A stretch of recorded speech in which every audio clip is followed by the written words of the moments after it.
नमस्कार दोस्तों, आपका स्वागत है अनऑफिशियल सिंप्लीफाई योर लाइफ में और मैं हूं वंदना। हर बार की तरह आज मैं फिर हाजिर हूं।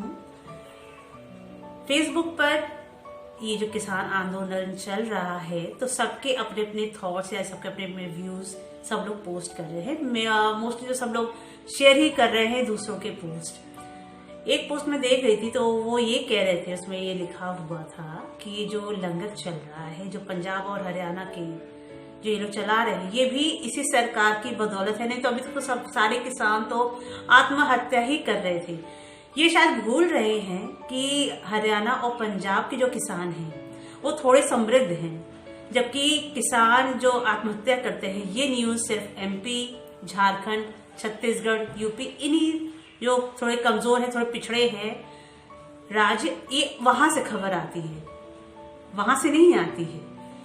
तो ये पोस्ट इनको तो पहले समझना चाहिए कि किसान कहाँ के समृद्ध हैं और कहाँ के नहीं समृद्ध हैं। बिना जाने कोई भी चीजें आप यूं ही मत कर दीजिए।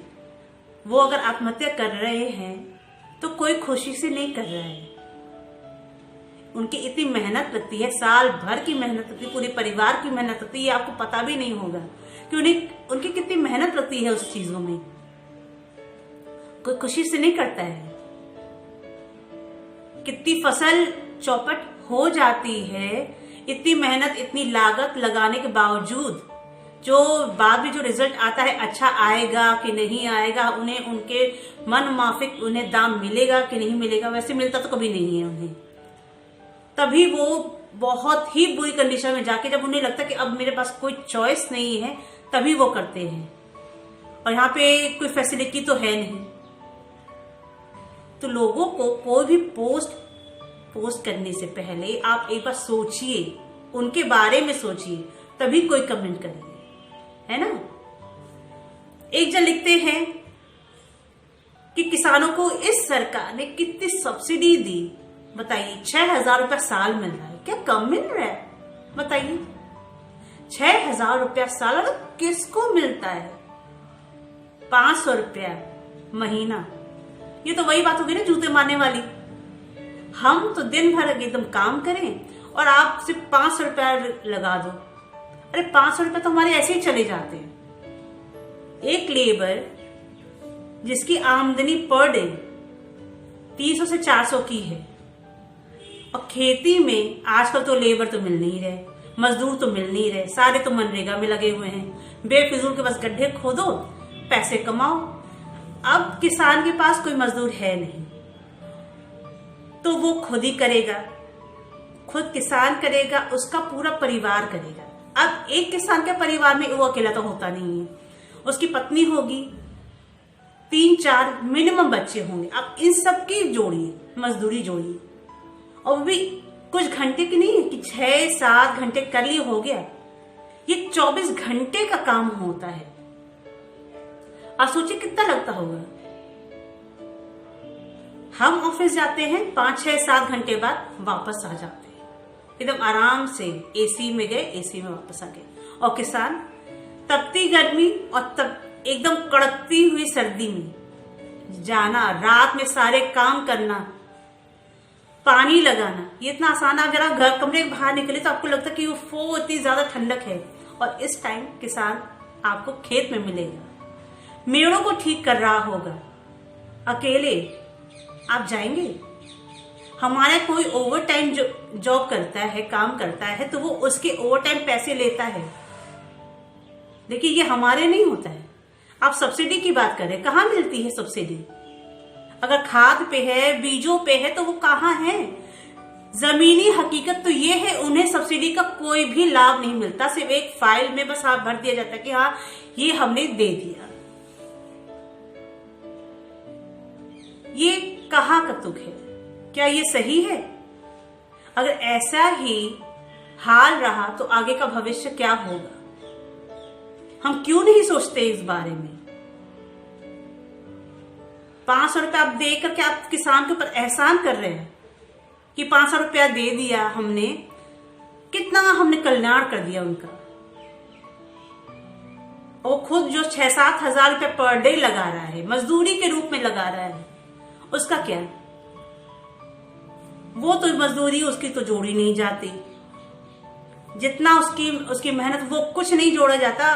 जो मेहनत करने के बाद जो खेती, वो जो फसल लेके जाता है वो औने पौने दाम पे जाता है। हम नकल तो बहुत ही आराम से फॉरेन कंट्रीज की करते हैं, विदेशों की करते हैं। क्या आपने वहां पे देखा है किसानों को इतनी दिक्कत नहीं होती है जितनी हमारे यहां होती है। हमें अगर 1 रुपया देना होगा तो बहुत सोच समझ कर इसमें कुछ बच जाए, क्या उन्हें चुराने की एक आदत होती है ना, वो चीजें। वहां पे सरकार फसल लेती है किसानों से, उन्हीं के दाम पे लेती है। सारी फैसिलिटी किसानों को वहां पे दी जाती है, तभी वहां पे लोग शौकिया तौर पे बहुत ही अच्छे अच्छे लोग, आप विश्वास नहीं करेंगे, हमारे यहाँ लोग तो एक धनिया भी नहीं लगाएंगे अपने गार्डन में, वहां पे लोग फार्मिंग करते हैं। बताइए, जब हम किसानों को तवज्जो देंगे तभी वो चीजें होंगी। और हम गुणगान फिरते हैं अंबानी की, टाटा की। बताइए कि किसानों से हमें क्या मिलेगा? हाँ, ये बात तो सही है भाई, हमारे पास पैसा है तो हम कहीं से भी खरीद लेंगे। ये किसान अगर नहीं करेंगे खेती तो हम फॉरेन से खरीद लेंगे, क्या दिक्कत है ना? लेकिन जब आप इंपोर्ट करके मंगाएंगे, आप सोचिए कि उसका दाम कितना होगा। एक बाजरा जो नॉर्मली 13-14 रुपए में मिलता है, आप किसी भी किसान से ले सकते हो, मतलब उनसे तो बहुत ही गैर, मुझे क्या कहे, 10 रुपए से भी कम, बहुत ही कम रेट में उनसे लिया जाता है। और हमारे पास पैकेट में बाजरा जो आता है ब्रांडेड कंपनियों के, वो 100 रुपए किलो के होते हैं। और हम बहुत ही शौक से उन ब्रांडेड कंपनियों के बाजरा को खरीदते हैं। हमें बहुत गर्व होता है कि हम ब्रांडेड कंपनियों की फसल ले रहे हैं, अनाज ले रहे हैं, आटा ले रहे हैं, हमें गर्व महसूस होता है। लेकिन अगर एक किसान अगर अपने हक के लिए लड़ रहा है तो वो गलत है। गलत तो हमारी नजर में है ना, हम क्योंकि उनकी तकलीफों को हम नहीं देखते जो हमारे लिए लड़ रहे हैं। सेना में उनके बच्चे, खेतों में वो जाएं, हम क्या कर रहे हैं? नोटबंदी जब हो रही थी तब कहा जाता, अरे आपको तो सेना से सीखना चाहिए, वो देखिए बॉर्डर पे कितना लड़ रहे हैं, मर रहे हैं। सेना पे उनके बच्चे जाते हैं, इन राजनेताओं के बच्चे सेना में नहीं जाते। जब जाएंगे ना तब देखिएगा वो कितनी सहूलियतें देंगे उनको। कहने को सेना, सारे सब लोग इनकम टैक्स देते हैं, क्या ये नेता लोग देते हैं? नहीं, वो देंगे भी नहीं, वो तो सिर्फ आते हैं, खाना खाएंगे, चले जाएंगे। सोचिए, ये सोचने का समय है, ये टिप्पणियों करने का समय नहीं है कि अंबानी ने आपको नौकरी दे दी तो बहुत बड़ा एहसान कर दिया है। वो आपको अगर पैसे देता भी है ना तो उसे आपसे उसके 4 गुना काम कराता है। आप एक बार जरा जाके देखिए, ध्यान से सोचेगा। और किसान को उसके मन माफी का अगर पैसा नहीं, मन माफी तो छोड़ ही दीजिए, जो मंडी वाले वो दाम नहीं मिलता, क्या कहा जाए? वो तो दीजिए। इतने भी अत्याचार, क्या कहे, ये सरकार तो इतनी अच्छी सरकार है, जितने भी गुणगान करो ना, उनकी जितनी तारीफ करो बहुत ही कम है। क्या सोच समझ कर नोटबंदी कर दिया, क्योंकि इन्हें तो पेटीएम जाना था, अंबानी जी को चलाना था। अब भाई उनके पेट्रोल कहाँ जाते, डीजल कहाँ जाता, अब पैसा कैसे कमाते? अब वो सारी दुनिया, हम लोग तो पागल है ना, जो आंदोलन के लिए सोचे, सब लोग किसान तो पागल हैं। आप ले लेंगे, फिर आप उनके फसल को लेकर, उनके अनाज लेकर, फिर आप पूरे से क्राइटेरिया बनाएंगे, नहीं आपका इसमें नहीं आ रहा है तो आपकी फसल तो गई, दाम मिलेगा नहीं, हमें जैसी फसल चाहिए वैसे लेंगे। आप भाई बड़े आदमी हैं, तो 100 रुपए का सामान आप 1 रुपए में खरीदेंगे और उसको आप 1000 के रेट के हिसाब से आप उसको बेचेंगे।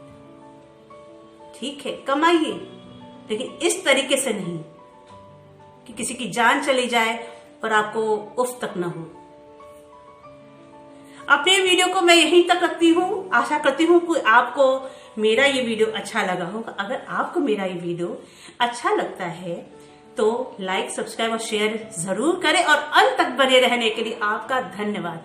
अगर आपने मेरा ये चैनल सब्सक्राइब किया है तो आपका धन्यवाद, अगर नहीं किया है तो प्लीज सब्सक्राइब जरूर करें। मिलते हैं अगले वीडियो में, तब तक के लिए नमस्कार।